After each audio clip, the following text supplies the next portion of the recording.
A 16 News Now original story. You may have heard the phrase, addiction knows no boundaries. Well, tonight, it's hitting close to home. You're about to meet a young man who once donned a gold helmet for the Fighting Irish. But just like that, injuries took him from athlete to addict. Now he's on his road to recovery. In my special report, Sidelined by Addiction. Come here, bud. Come here. Lay down. Mike Hireman's days around Notre Dame's campus look a lot different than in years past.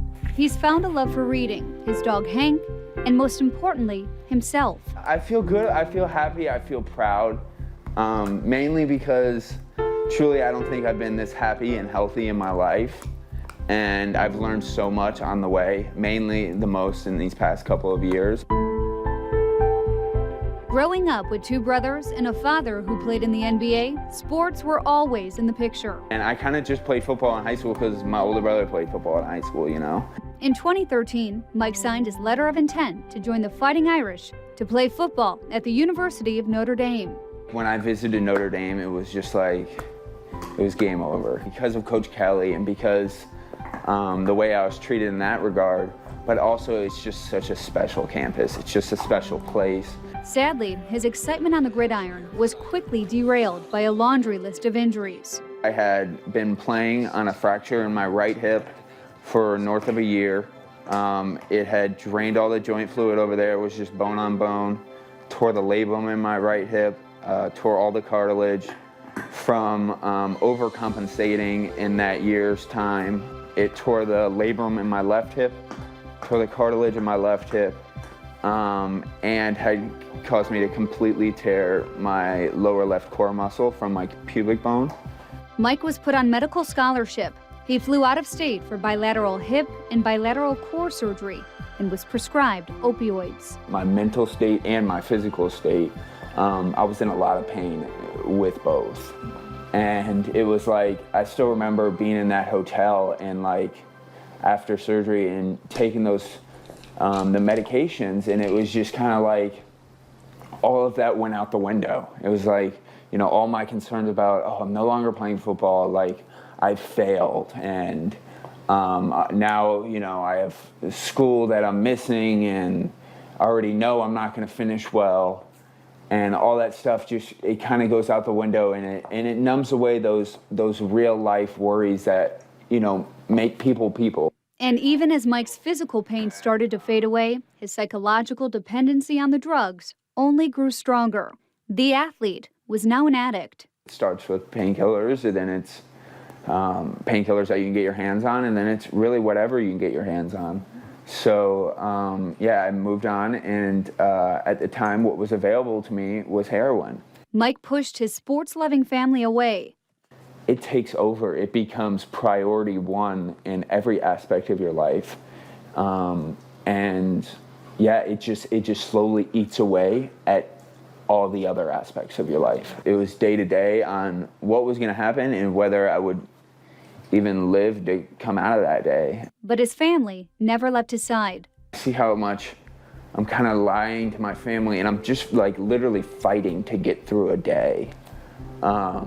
I realized that I needed help. I really don't know whether I'd even be alive today if it weren't for my family. Those who love him gave him some options. What is that? Huh? But it was Mike himself who got in the car and drove from Indiana to the Hazelton Betty Ford Foundation in Minnesota, where he stayed for a few months. Stay, good boy. There you go. Now, this December will mark 2 years clean for Mike. Since then, he's rescued his dog Hank. Yeah, he rescued me. Hannah, my sister-in-law now. And also repaired his relationship with his family, especially his older brother Jeff, who plays for the Denver Broncos. And it says, Mike, can't tell you enough how proud I am to call you my brother. You're one of the strongest people I know. While away in rehab, Mike had one goal, a driving force that's kept him going. I knew I wanted to come back here and finish what I started because I knew that if I didn't at least come back and try, that I would wish I had the rest of my life. The new Duncan Student Center is just absolutely amazing. And that brings us here today. After reapplying, Notre Dame honored Mike's medical scholarship, bringing him back to this special campus to get his degree. Everybody has wishes that they could have done before, but for me, it's just like that I could have been the person I know I am today. Like back when I was here and when I was participating a part of the football team, like I wish I could have been, I wish I could have done more for the football program and for, Notre Dame and be the person that I know Coach Kelly knew I could be and the coaching staff knew I could be. And I feel like I let some people down, but I'm here now, thanks. And December won't only be a milestone for Mike's sobriety. At 25 years old, Mike will graduate with a degree in management consulting from the University of Notre Dame. And has Notre Dame helped you find yourself? We talked a lot about your journey. Yeah, definitely. And I think just like being back here, it's allowed me to not only find myself, but like connect with myself again and figure out not only who it is I am, but like what I want to do, what I want to become. And like I mentioned, like just pushes me to be a better and better person. A powerful story there, and his fight doesn't stop there. Recovery is something Mike works on every single day.